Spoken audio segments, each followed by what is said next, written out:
Let me tell you a fun fact. Within the last 2 centuries, more than 90% of the world's millionaires have been created by investing in real estate. But if done incorrectly, without the right knowledge, required skills, or partners, it can also create a ton of problems and a lot of sleepless nights.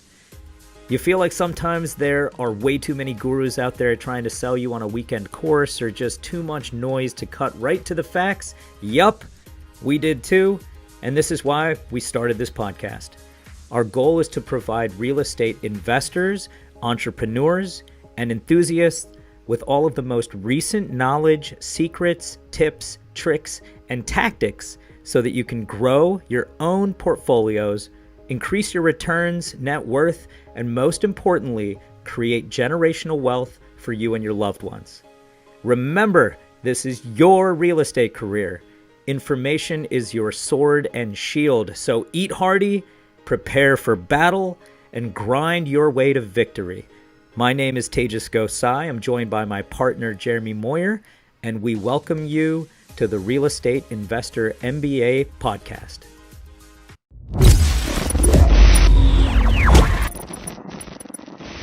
Ladies and gentlemen, welcome back to your favorite real estate podcast. It's Real Estate Investor MBA. I'm Tejas Gosai. I have the pleasure of being your host for the next half hour, and I have an awesome guest today. His name's Adekunle Popoola. We call him Ade, and he's been responsible for a lot of the success I've had in real estate. He's an inventory expert. I'll tell you all about him in a second. Check out our website, REI.MBA. We have a bunch of inventory on the website, on and off market, as well as market intelligence. We're curating the best articles nationally and locally where I practice in the Lehigh Valley, where my private equity fund and commercial real estate team is. So we have the best news and information that we're putting on the website, and we have a real estate roadmap. So you can sign up for free, and we've put together different pockets of our previous podcasts. We have over 70. And if you want to learn about specifically asset management, there's a certain number of podcasts with some of the best experts you could find that are accessible. They will take your phone call, and most of our guests share their phone number or direct way to access them. There's also some great examples if you're just thinking about getting into real estate. We have an interview with people from London who during COVID went from 0 to like 80 units in a 3-month period. So build your portfolio, asset management, fundraising, syndication, all of the above. Now, little story. I started out in commercial real estate as an expired listing agent. For those of you who don't know, when your property, your contract with a listing agent becomes expired, your property is no longer available for sale. So it comes off the MLS or comes off LoopNet online. And there's an opportunity for someone like me to swoop in, give you a call, and hopefully represent you on the property. So my claim to fame is that I called everybody in my market, tens of thousands of people, through a service called Mojo Sells, where you pay for data, you get phone numbers, addresses, information, even emails to be able to contact owners. And so I backed it up.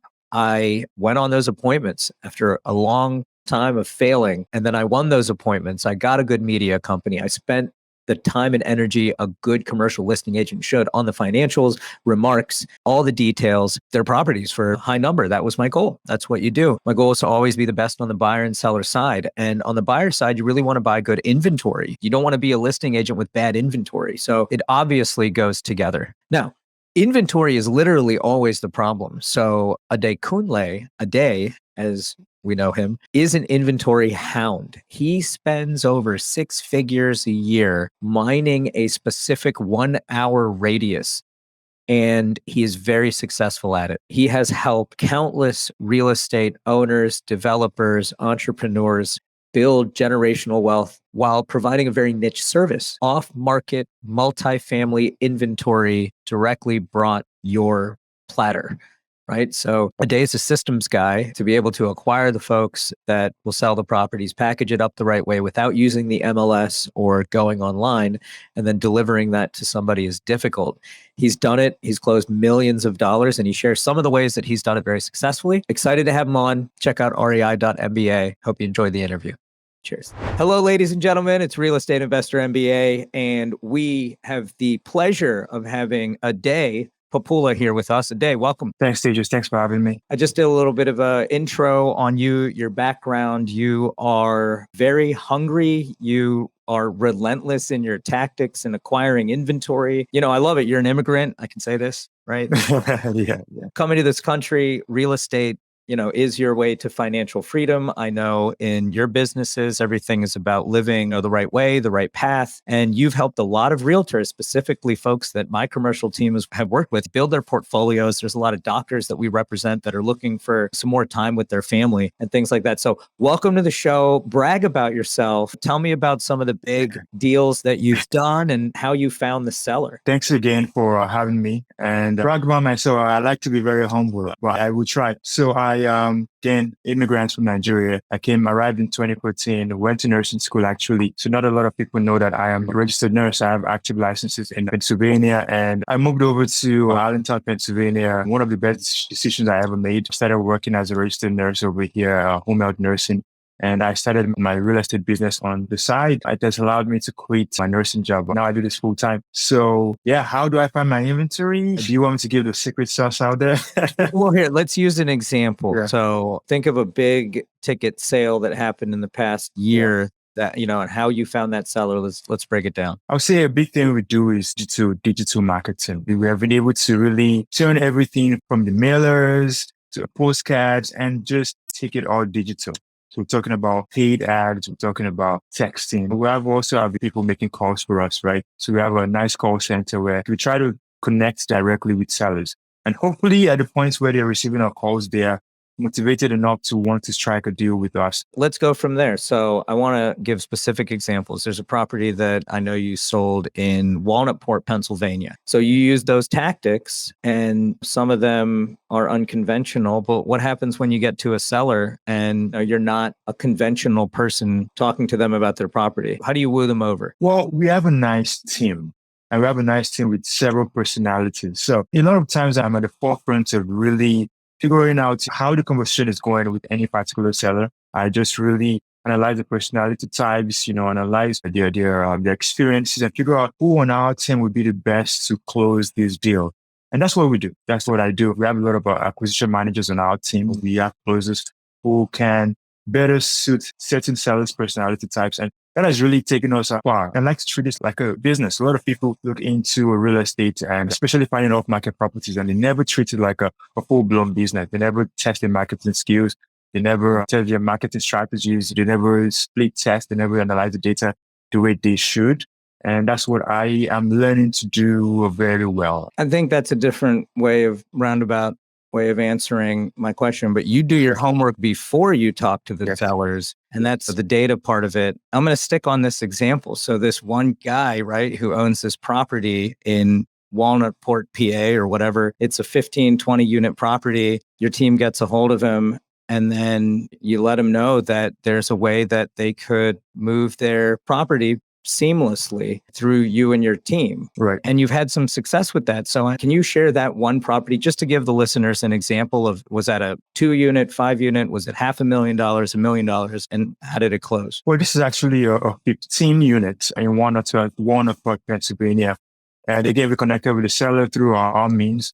And one thing that made this work well is our relationships with our buyers, right? Great relationships with buyers, looking specifically to buy off market, hopefully at a discount. And if not a discount, the main value they get from us is the fact that they're actually having their eyes on these properties first, right? So we get details, financials from the seller, and we check with our buyers and see if that's something they would like to move on. And if the dots connect, we make it happen. Yeah, we'll talk about that. And most people and the bad term is wholesaling or inventory hunting. But what you're doing is very niche. It's commercial, multifamily, maybe mixed use over to sometimes 10, 20 units. Yeah. So the buyer side of it's a very different clientele than somebody who's looking for a single family house or something for $50,000. So you're telling me people call you, they're like, hey, I'm looking for X, Y, and Z, some value add, and you keep track of them? How do you organize this? Or tell me about your system. CRMs are very important. My buyers list has several thousands of investors looking for stuff, and I have to be able to match them appropriately to the right inventory, again, off market.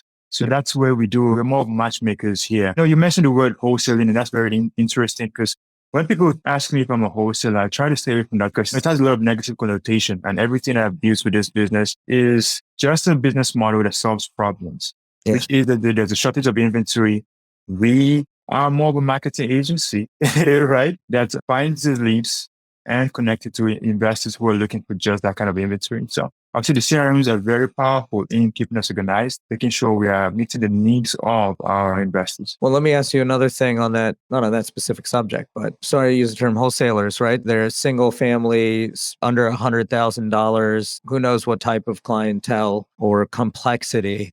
With what you're doing, these are $100,000 net incomes and commercial property or commercial leases and rent rolls and all that jazz. Yeah. You don't have like an MLS or something like that. How do you move? How do you get the inventory to people? How do you communicate it? How do you let them see it? It's different than a typical property online that you're allowed to go see. Yeah, and this is where I say we try to solve problems. So starting into this business, one of the biggest hurdles was showings. Now buyers in to see this property because there is a reason why the sellers do not want to sell on the MLS, right?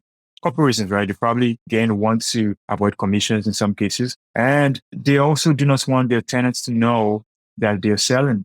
And we have to solve this problem in that all while linking the properties to our buyers. Our buyers want to see the property. They don't want to go in just blindsided and finding out the property needs way more repairs than they anticipated. So we do our own due diligence. We get our inspector in, we walk through all the units, and we're able to actually provide a package. Well, you're paying for that? Sorry to interrupt. Yes. Can you explain that? Yes, we pay thousands of dollars for our due diligence. I know what a deal looks like. I know what a deal smells like. Once I run my numbers and I see this makes sense, considering the market conditions, considering what buyers are willing to pay in the current market, then we are willing to invest in the deal, spend some money to package it up in a way where an investor can just look through the numbers and look through the reports of due diligence and make a decision.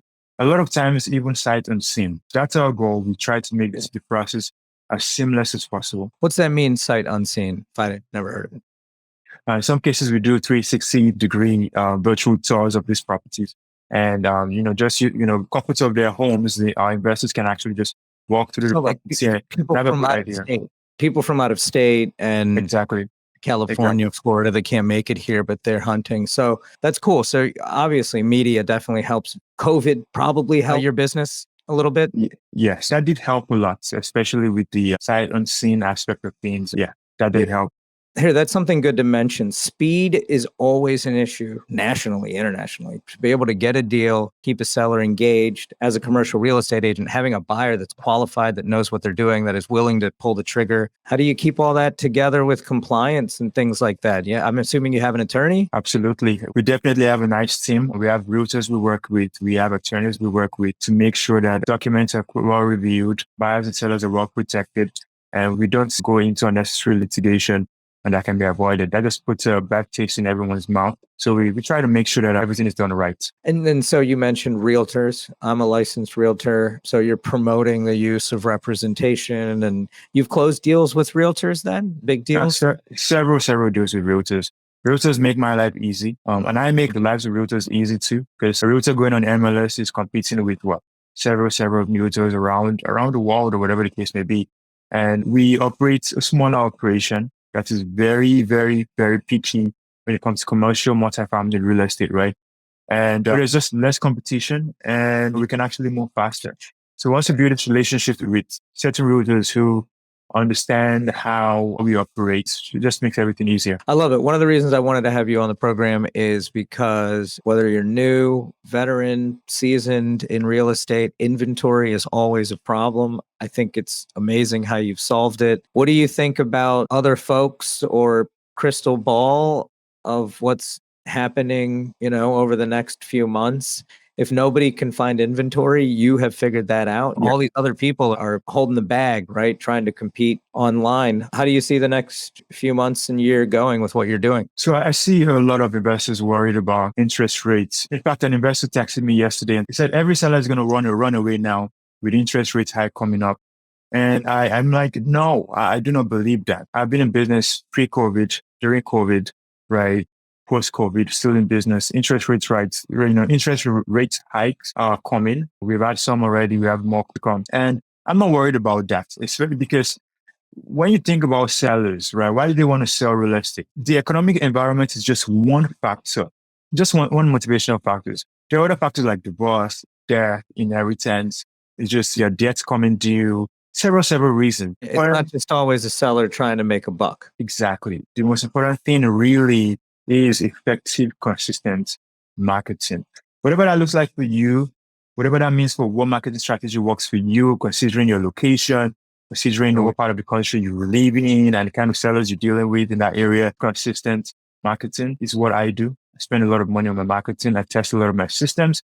I make sure I use the right media to reach my target audience. I treat it more like a marketing company as opposed to the labor of wholesaling.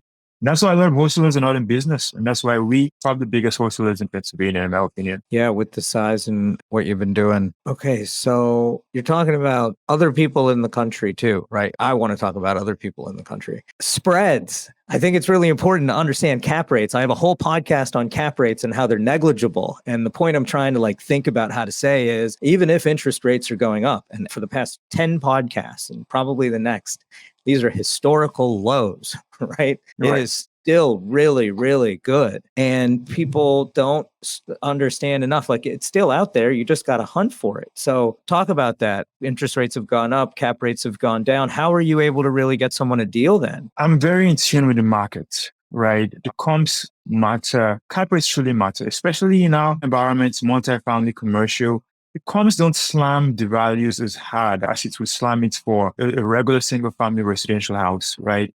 So that's something that investors need to be very cognizant of.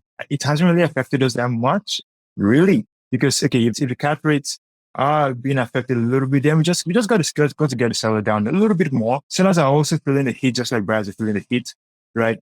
So it just counteracts each other, in my opinion. I don't know if I was able to answer your question well. Yeah, no, it makes sense. But I guess the point that I'm trying to get us to make here is there's somebody like you, which there is in every market. Okay. There's a day everywhere that is an animal in the market. They've been doing it for years. They have access. They need a buyer to move. You can go find that guy or girl. There's plenty of different types of people in this industry, but yeah, it's deal based and you only need one. And there's a way to make money on every deal if you do it the right way. You don't need to do 50 deals in a month or two. You're really trying to get one deal. And there's a lot of attrition. A lot of stuff falls off too. I'll give you a good example right now. This morning, we just conducted inspections, city inspections on the 6 units on Linden Street. We got this property under contract at a time where there's nothing on the MLS, right? Nothing that makes sense, at least on the MLS. Everything is overpriced. Sellers are difficult. Nothing there, right? And my team has been able to get a 6 units on a nice street in Allentown where everyone wants to buy, right? And a crazy good price. Crazy good price.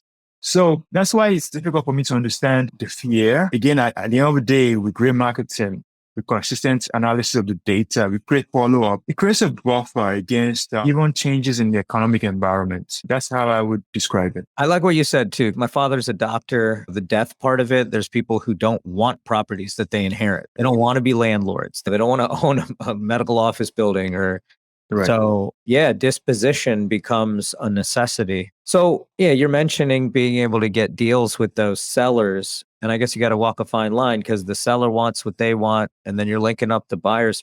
I'm assuming unrepresented a lot too. You're just a middleman between the buyer and the seller. So they're both representing themselves. Right. Well, so the seller though, they're paying for a service here, right? Because they're like, we want a closing and we don't want to go online and have a bunch of showings and this and that. And you're promising me somebody and it's going to get there. Sellers have been returning. What about portfolios? Tell me about some of your business and how it's evolved with your data mining. Well, the evolution, it's a cycle. So sometimes we find sellers who want to sell a portfolio. Again, depending on whatever reason. Sometimes it's due to age. We have sellers we're talking to right now in the 80s and they have a couple buildings that they want to sell seller financing, right? Yeah, tax burden stuff. Exactly. They would love a seller finance offer because then you still have that consistent income coming in without a burden of holding on to the property, dealing with repairs and tenants too. So Again, it's all subjective, all depends on the seller. Would we say most of the sellers we deal with are one-off sellers? They have just this one building right now that they want to sell. They have others in the portfolio, but they're just not quite ready. They'd rather let this go now, maybe because of repairs being a little bit too much or whatever the case may be when it comes to that. So yeah, this isn't the one size fit all. And there isn't a case where I would find like, oh, we're getting portfolios for a couple of weeks and then just single buildings. No. Portfolios, I would say, are rare in the grand scheme of things. Sure. And then there's probably folks that you're selling with over time because like tax detriments, I should say, if they sell too many properties in 1 year, there's issues. How about 1031s? You run into that? Oh, absolutely. And we do work with a great firm who Old Republic Exchange, I believe. And they do a great job in helping our sellers seamlessly just, move their funds into the escrow with 1031, funnel that into a new building or project. I actually sold a duplex of mine earlier this year, and I'm using... Wait, I was going to say, can you just explain what a 1031 is while you go into this? Absolutely. So 1031 is a technique that investors use to avoid capital gains tax when they sell their properties. So the proceeds would have to go into escrow through an intermediary for a period of time. And then you have a period of time to identify properties, and you have another period of time to close on those properties you identified. So usually, again, you sell your property, proceeds go into escrow with a 1031 intermediary, right? And then it's dispersed to close on any properties you have identified. There are timelines for this, which, I wouldn't go into right now. Or do you want me to? No, it's cool. But the big thing is you're avoiding capital gain. So sometimes it's hundreds of thousands of dollars. For some people, it's millions of dollars that you're preventing from Uncle Sam taking. Absolutely. Go ahead. Back to you. It's a great technique. I use it. A lot of investor friends of mine, they use it. Timeline can be a little bit weird because you identify properties. If you don't close on any of those properties, you end up being taxed on your money. So it's not a great fit for everyone, but I think it's a good strategy to have in your toolbox. Yeah. Well, also I'm asking because there's people that want to sell their properties, but won't sell it unless they can buy a property to take advantage of this vehicle. There's some people, and we've had podcasts on this, there's some people only do this. They just keep trading up property after property and circumventing Uncle Sam. How do you manage that with your 1031 folks? Because you got to buy and sell. It's a difficult timeline. Well, that's true. And that's where being an inventory specialist comes in, right? Because just like we're linking their properties directly to buyers, right? We also have inventory from other sellers that may fit seller A who wants to currently sell. So not only are we helping them, link their properties to end buyers, we also potentially have properties that they could 1031 proceeds into. So we've had a couple of cases where we actually solve problems and find solutions for our sellers that way too. It's awesome. Let's switch gears before we got to take off. Real estate ownership. Do you own properties? How'd you find them? Did you use your own methods? Give me an example before I let you go. I would say I've never bought a deal or a property on the MLS. Makes no sense. I'm scared of the MLS because people bring the deals to me and I've just never known what it feels like to even negotiate on MLS because I find my own deals myself. So I do own properties in the Lehigh Valley area. I won't mention how many, but with several dozens of units in the Lehigh Valley area, constantly buying. And I'm constantly linking inventory to my buyers also. Yeah. It's awesome. I love it. So people love to hear things firsthand. How does somebody get a hold of you? How do they get a hold of your inventory? How do they buy with you? How do they buy with me? We do have, I can send I can send you my link for our buyers list. So buyers can actually join my mailing list so that it'll be in the show notes. You have a website or a phone number? Perfect. Website. We do everything we deal with a very tight-knit number of buyers. Because again, this isn't for everyone. Some people just want to work on the MLS and that's great. And we do have high net worth individuals who just want to buy off market with our team. So it's very, very tight. But if you would like to get exposed to the inventory we put out on our mailing list, we can use the link that's going to be in the bio or the caption. And that would be a great way to get through to us. We also usually do have contact information on every property that we send out. So if you ever want more information, just use that contact information to get a hold of a member of my team. Awesome. Love it. Well, you've been busy. Tremendous success. Thank you. Keep the hunt alive. Keep the hunt alive. That's the goal. That's the American dream. Awesome. Good luck, brother. Thanks for being on the show. Thanks for having me. All right. Real Estate Investor MBA. Cheers.